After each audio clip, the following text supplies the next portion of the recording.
I'm sure you've heard the news. Your emotions are on display for everyone to see.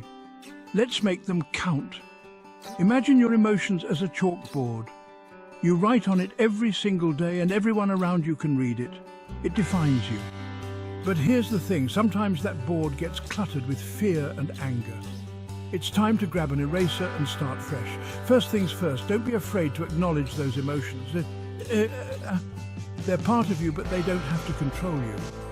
Take a deep breath and visualize wiping away that fear and anger. Feel the relief as the board clears. Now use a different piece of chalk. Write down words that empower you. Courage, love, kindness. Every day, choose actions that reflect these words. Smile more, be patient and show compassion.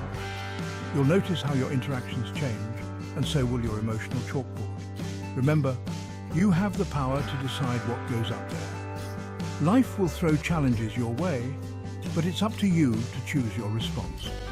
Keep your chalkboard clean and filled with positivity. You've got this. So ready to erase fear and anger? Pick up that eraser and start writing a new story today. Wait, keep it calm, keep it kind, and keep it positive. Your emotional chalkboard is in your hands.